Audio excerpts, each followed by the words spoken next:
Биздин каналга подписаться болуп, видеого лайк басып, акыркы жаңылыктар менен кабардар болуп туруңуз. Соллестен келгендер үйгө бошотууну талап кылып, обсервацияда чуу чыгарып жатышат. Сокулукта Элмирбек Иманалиевге көчөнүн атын беришти.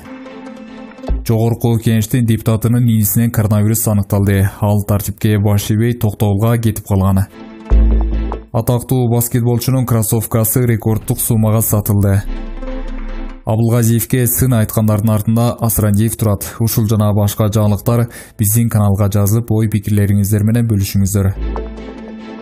Жалпы амалым болгондой жакында эле 42 жашында акка моюнсунуп арабыздан кеткен Актандай акын Кыргыз Республикасынын эл артисти Элмирбек Иманалиевге Сокулук районуна караштуу Ак Ордо 3 жаңы конушундагы бир көчөгө аты берилгени маалым болду.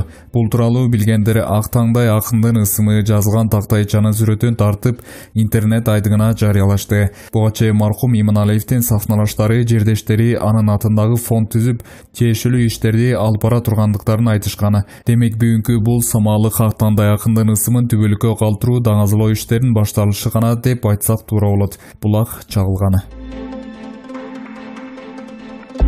Соллестен келгендер үйгө бошотууну талап кылып, обсервацияда чуу чыгарып жатышат. Мурдагы америкалык Ганси авиа базасындагы обсервацияга жайгаштырылган Соллест шаарынан келген кыргызстандыктар башламандыкты улантууда. Айтымында кечээ 6 адам аларды бошотууну талап кылышкан. Анткени алар өзүн жакшы сезип, дарылануунун кереги жок деп эсептешкен. Ошондой эле алардан коронавирус табылгандарда ишенишкен эмес. Соллесттен келгендердин бардыгынан кайрадан COVID-19 тест салынган. Алар чуу чыгарышып, ооруканага барбайбыз, үйгө жөө кетебиз деп коркутушту. Жардам берип жаткан дарыгерлер милиция чакырууга аргасыз болушту. Натыйжада аларды ооруканага жаткырышты. Учурда абал туруктуу. Саламаттык сактоо министрлиги аталган обсервацияда башламандык болуп жатканын тастыктады. Бирок өз учурунда тийиштүү чаралар көрүлүп, адамдарды ынандырып ооруканага жаткырып жаткандыгын билдирди.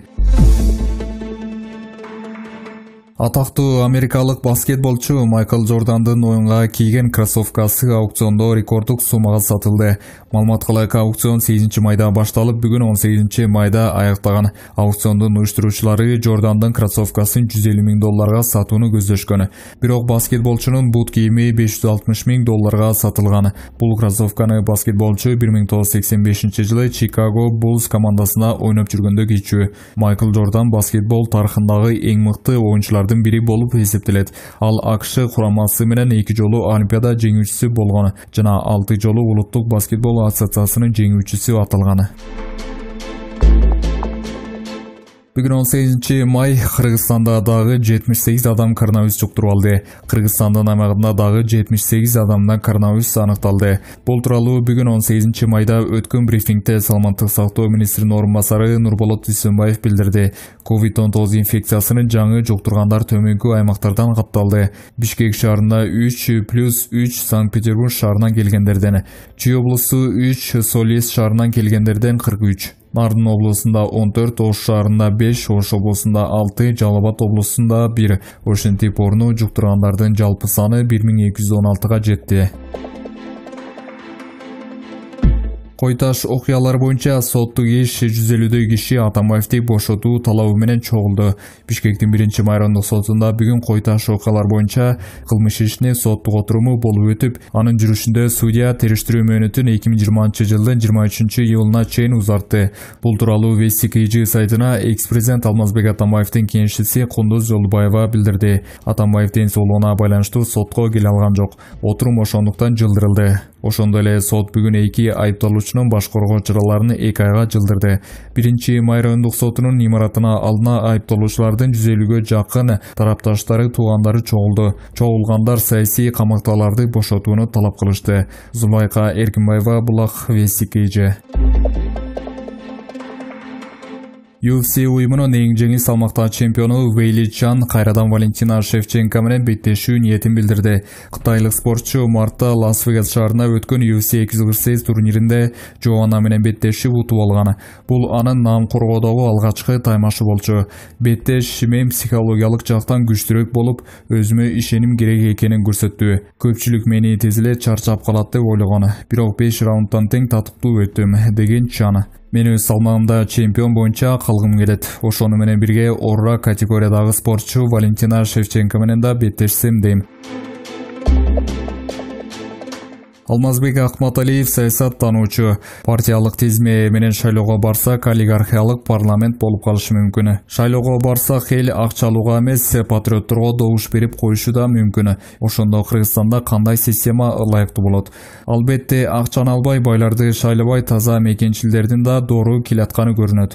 Бул чоң азаттын мисалында айтсак болот. Бирок баары бир финансы чоң ролду ойнойт. Америкада деле ойнойт. Менимче парламент өкмөттү курабаш керек. Баленин баары ошондон башталып жатат. Өкмөттү премьерсиз эле президент түзүш жана жетектеш керек. Эгер ошондой системага өтсөк, анда ошондой күчтүү президентке тең салмак боло турган жогорку кеңеш керек. Эң жөнөкөй система бул бир мандаттуу шайлоо. Ошондо санында 60га чейин түшүрсө болот. Партиясы жок эле түз эле шайлашы керек. Бирок талапкерлерди партияларда көрсөтсө болот деш керек. Ошондо эл күчтүүлөрдү тандайт баары бир. Албетте байларда болот. Андай жогорку кеңештин күчтүү болушу үчүн ГКМБ менен прокуратуранын парламенттин көзөмөлүнө коюшу керек. Мына ошондо күчтүү жана стабилдүү бир муштум болгон өкмөт чыгат. Президент башында турган, анын тизгинин тартып турган эл түз шайлаган жогорку кеңеште пайда болот. Ош шаарынын мэри Талабек Сарбашевдин бир тууган эжеси каза болду. Бул тууралуу Ош шаардык мэриясынын басма сөз кызматы билдирди. Талабек Сарбашевдин эжеси Сарбашева Гүлнара Насырбековна узакка созулган оорудан улам көз жумду. Мэр Сарбашев Талабек Насырбековичтин аза кайгысын тең бөлүшүп, терең кайгыруу менен көңүл айтабыз. Жаткан жери жайлуу, топурагы торку болсун, деп айтылат Ош шаардык мэриясынын маалыматында.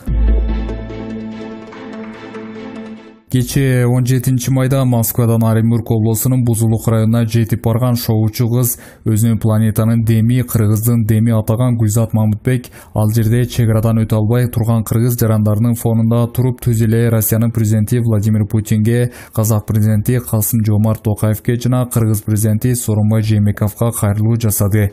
Гүлзат Мамытбек өзүнүн орус, казак жана кыргыз тилдерине жасаган кайрылуусунда президенттерден 500 кыргыздын өтүп кетүүсү үчүн чек араны ачып берүүнү суранды.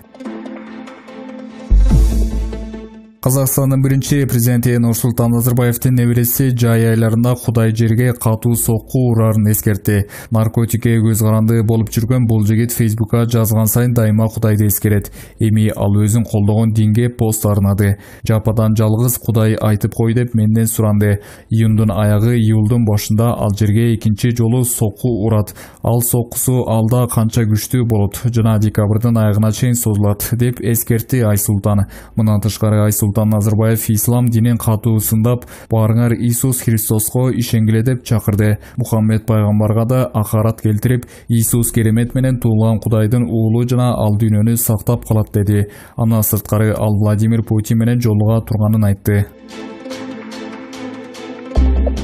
Депутаттар жакшы иштешти, коронавирус азайып баштады. Бул тууралуу жогорку кеңештин жыйынында депутат Камчыбек Жолдошбаев билдирди. Коронавирус азая баштады, депутаттар жакшы иштешти. Депутаттар өздөрүнүн округдарына барышты, жанында ишкерлерди алып элге жардам беришти. Коронавирус менен контрабанда бир тууган экен.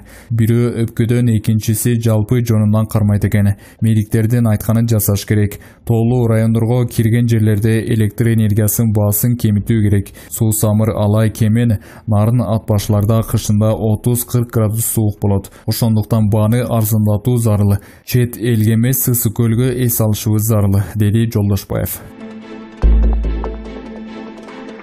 Өкмөт башчы Мухаммедкалый Абылгазиев менен орун басары Эркин Асрандиевдин ортосунда интрига башталды. Дал ушундай сөздөр тар чөйрөдө айтыла баштады. Акыркы кырдаалга байланыштуу өкмөт башчы Абылгазиев орун басары Эркин Асрандиевге мурда иштегенсиң, байланыштырганың жакшы. Россия өкмөтүндө жаткан орус-кыргыз өнүктүрүү фонундагы $250 миллион биздин бюджетке котор боюнча тез арада иш алып бар деп тапшырма берет. Асрандиев болсо менин колуман келбейт деп баш тартат. Ага кошумча депутаттар өкмөт башчыга сын айткандардын артында Асрандиев турат деген маалыматта чыга баштады. Эске сала кетсек, жогорку кеңештин жыйынында депутаттар өкмөтүнүн 2019 жылдагы иши жөнүндө премьер-министрдин отчетун угушкан. Анда өкмөт башы депутаттардын суроолоруна жооп берип жатып, отчетто керек болгон материалды издеп, кокусунан сөгүнүп, коомчулуктун талкуусуна калган эле. Булак Nazarnews.org. Орусиянын президенти Владимир Путин анын мамлекети дүйнөдөгү бир да мамлекетте жок куралга ээлик кыларын билдирди. Бул такыр жетишип болбой турган иш эле, бирок биз аны ишке ашырдык. Мындай ийгилик бекем пайдубалы жок илим болбосо, илимий мектептер болбосо жана инженер адистер болбосо ишке ашмак эмес, деди Владимир Путин. Путин АКШнын президенти Дональд Трамп менен куралдарды көзөмөлдөө жаатында телефондо сүйлөшкөн. Трамп Путинди курал жагынан таймашууга жол бербөөгө чакырган. Басылманын кабарына ылайык, Орусия курал иштеп чыгаруу жагынан дүйнөдө АКШдан кийинки экинчи орунда турат. Бүгүндөн тарта кафе, бар, ресторандар иштеп баштайт. Бүгүн 18 майдан тарта Италияда кафе, бар, ресторандар, сулуулук салондору жана чачтыраштар ачылат. Бирок кардарлар аралыкты сактап бет кап тагынышы керек. Бул тууралуу Мезгил News билдирди.